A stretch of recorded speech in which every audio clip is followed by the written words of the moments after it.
All right. Let's play this one through.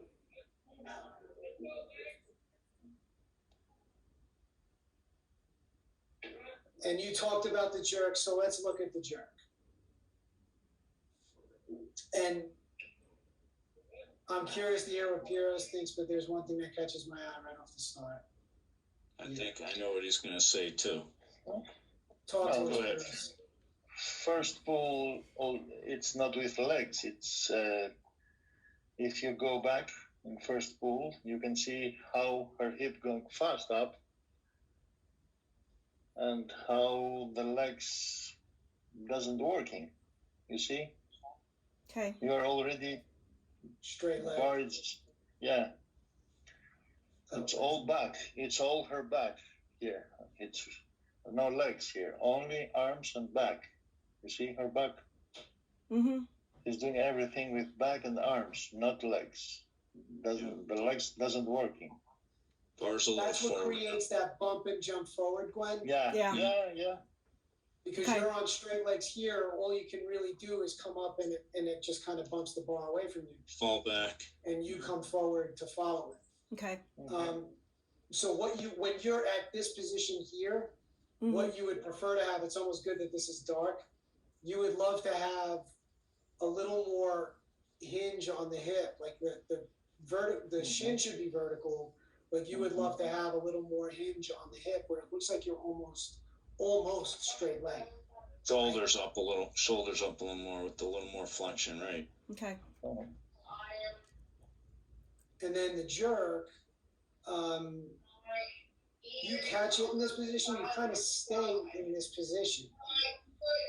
And that may cause some of the problem from the beginning, right? Freeze there, JP. Freeze. Hey, freeze.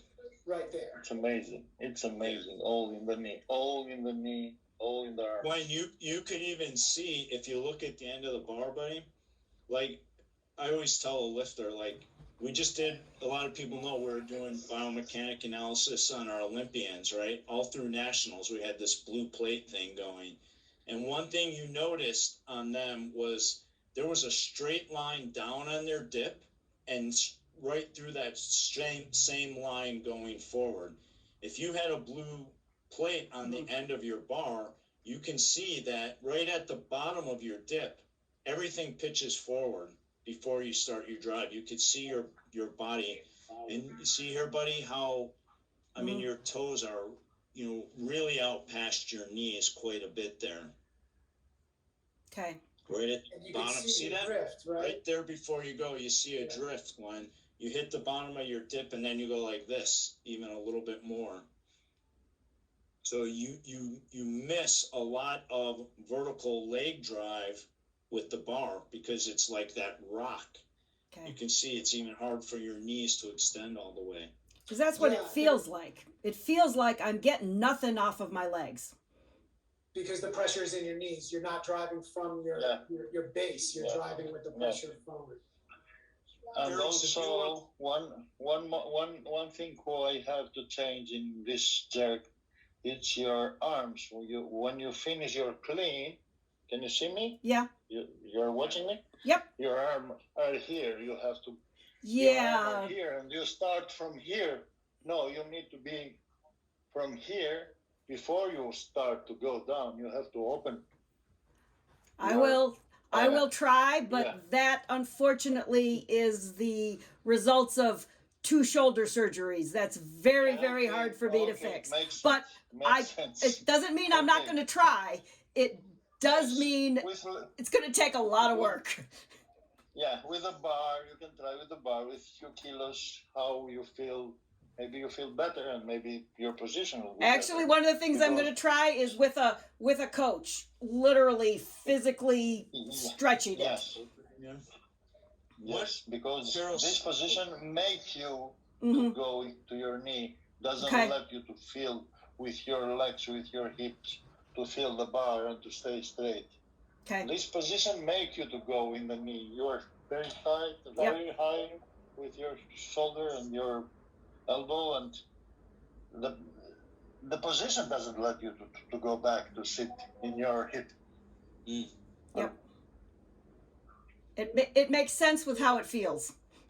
We have a chicken egg. We don't know if it's, you know, the dip is just on your knee, forward on your toes, or if it's the position that's causing that. But film yourself from the side, Gwen. Like I always tell somebody. Oh, I do. Like, I'll look at the landmark of the back of your glutes, and at the bottom of the dip, I want to see that at the heels. Okay. Mm-hmm. I feel like we probably see yours, more in the middle of your foot, and Yep. also keep an eye on your knees, how far your knees got over your toes. If your shins, of course, your knees are going to go forward some, but I would try to have a little bit more vertical shins. So just like Kurt was yelling at his lifter, so you're finding your heels. You're trying to dip on your heels and have your hips go backwards a little bit more than that. Cool. We got to fix my jerk. That was a fast and furious hour. Do you guys have any? I know we threw a lot out there, and it's very